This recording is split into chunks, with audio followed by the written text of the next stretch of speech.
Tipo assim, não precisa nem zoar, né? Não, e outra, Não. Assim, freguês tem sempre a razão, não, então... união é só... sinistra. Olha lá, você não vai Também. respeitar o que é histórico entre as duas instituições, entre as duas torcidas. Existe um lema que é união sinistra.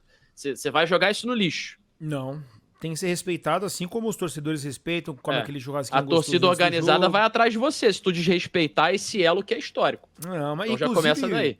o torcedor do Vasco você ficou na bronca comigo uma época quando eu falei de Vasco e Chelsea. Pois mas é, então. Tu já não é muito bem quisto o do lado da Cruz de Malta. o torcedor leva na resenha, o torcedor gosta. Mas agora, sério, ó, falando do jogo, vou até trazer assim, um resumo bem rápido do Palmeiras, do momento do Palmeiras, como enfrentou esse Vasco, depois você traz aí, porque eu acho que a situação do Vasco é muito mais caótica, né? Beleza.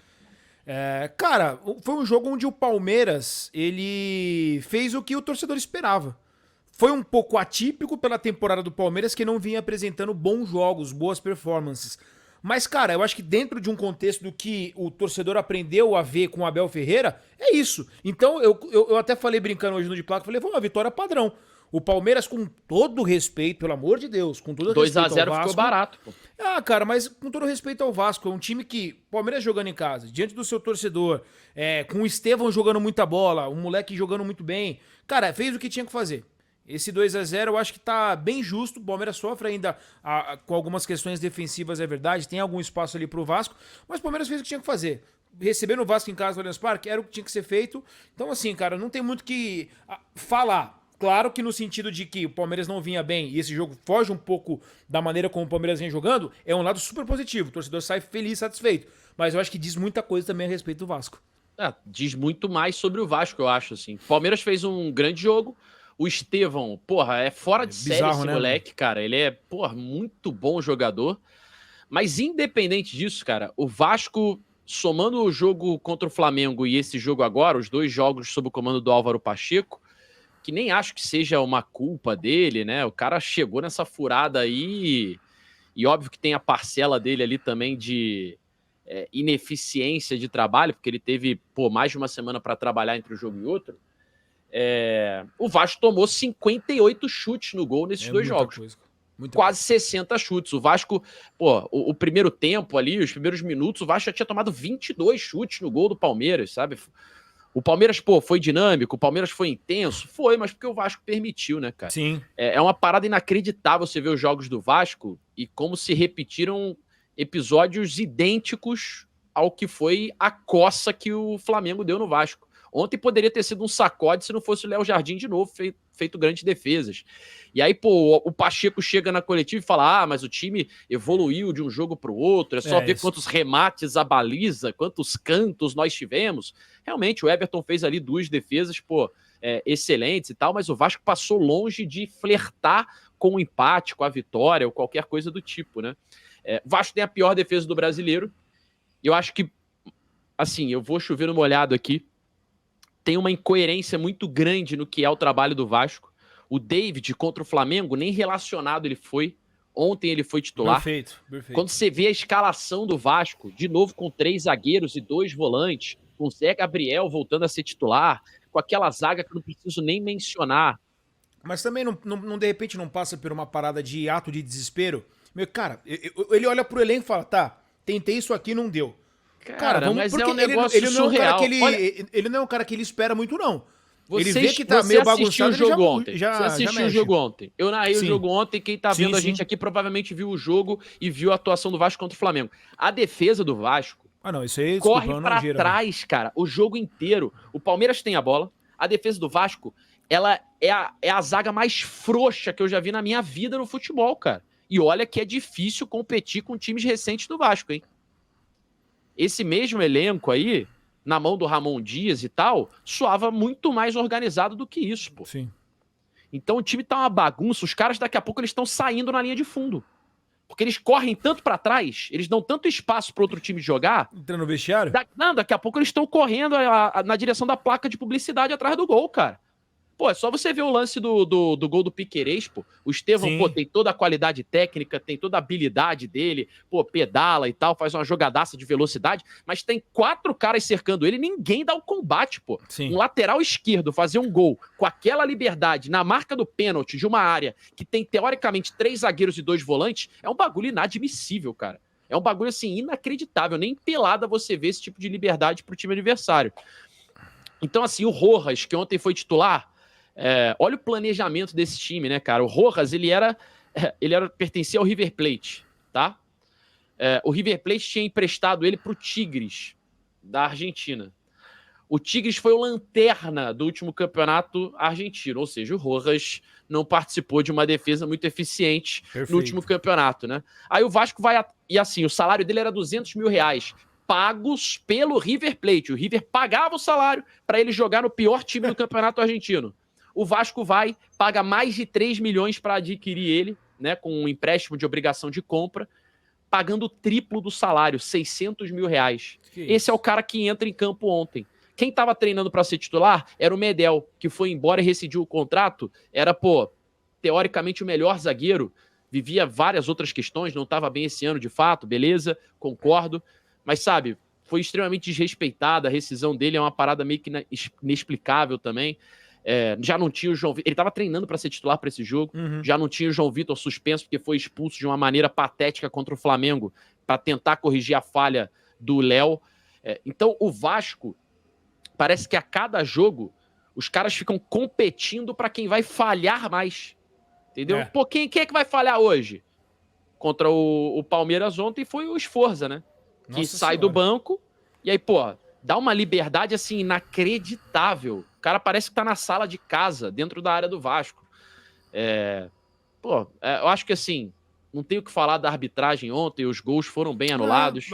Acho até que o gol do Verratti ali poderia não ser anulado, mas não acho um absurdo ter sido também. Eu acho os dois, porque eu acho assim, que é bem uma igual. falta de critério, sabe?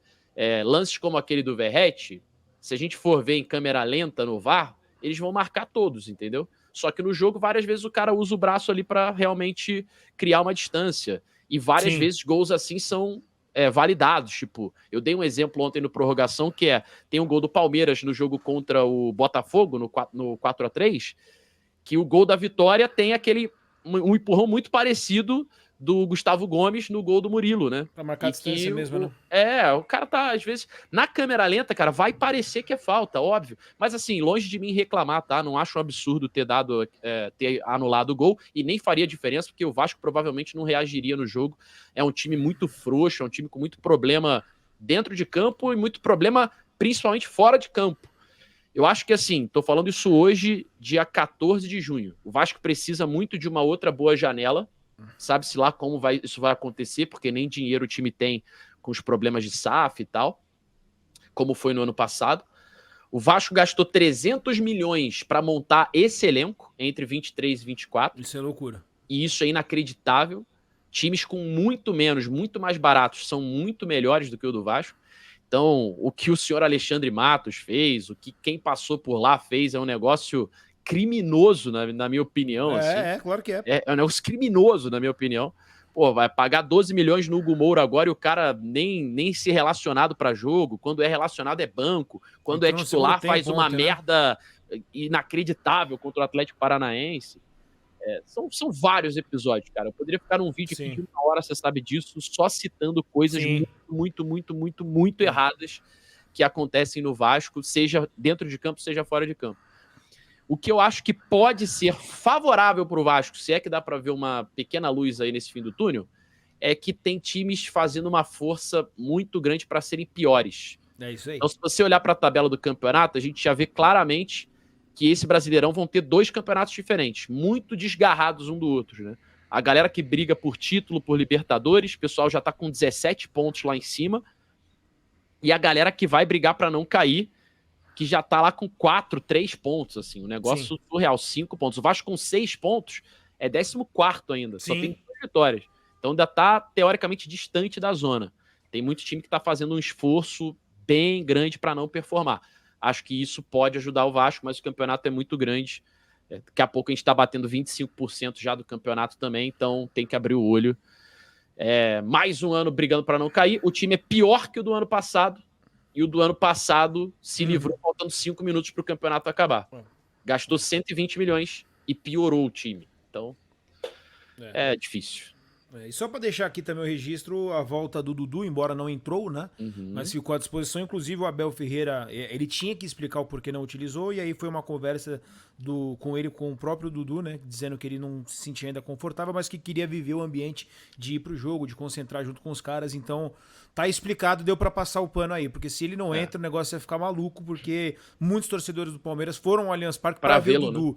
Mais até do que... Não vou nem colocar mais que a vitória, mas na mesma proporção que a vitória, o torcedor do Palmeiras queria ver também o Dudu.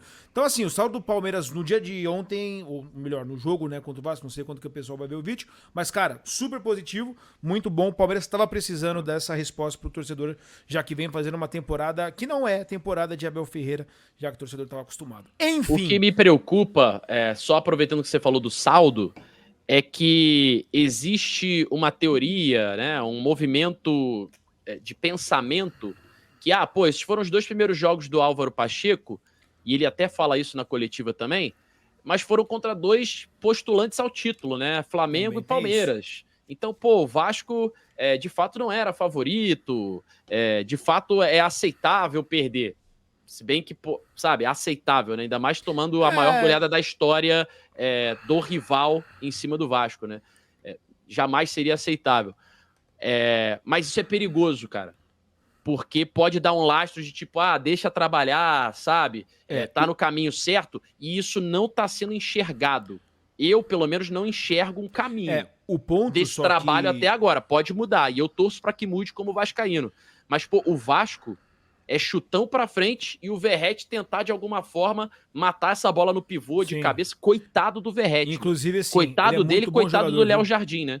São 2 ótimos jogadores, o Léo Jardim e o Verratti, que estão ali num exército de um homem só, né? Um na defesa e um no ataque. O time não tem a menor organização, assim. Torço para que o Álvaro Pacheco consiga dar, mas nesses 2 primeiros jogos ele não mostrou ser capaz, tá ligado? Um ponto só que eu acho que também é de alerta pra gente fechar o vídeo aqui, a gente vê cada vez mais um movimento onde palavras e entrevistas acabam demitindo técnicos. Então, ele entrar nessa barca de tivemos evolução, eu acho muito perigoso. Claro que ele tem um papel como treinador, né? De repente, não vamos baixar a guarda aqui, vamos levantar a cabeça, o trabalho tá sendo feito. Mas calma, não entra nessa onda de, conseguimos ver a evolução. Da última vez só sofremos 30 chutes, agora foram 26. Não existe isso. Entendeu? Não é porque você sai do -5 que você vai pro -2 que tá bom, ainda tá ruim. O que eu quero dizer então, é isso, entendeu? Tipo, uma goleada de 4-0 pro Criciúma demitiu o Ramon Dias e o Emiliano, que é consenso entre os torcedores do Vasco, que faziam um bom trabalho. Ano passado nem precisa se falar, né? O que eles fizeram para salvar o time que tinha só 9 pontos no primeiro turno. Agora o Vasco toma 6 do Flamengo, toma 2 do Palmeiras, podendo ser 6 de novo, pelo volume que o Palmeiras fez. Sim. Só que fica um sentimento ali de, pelo menos por parte do clube, que, eram 2 postulantes ao título e tal, para a comissão técnica, o time tá evoluindo.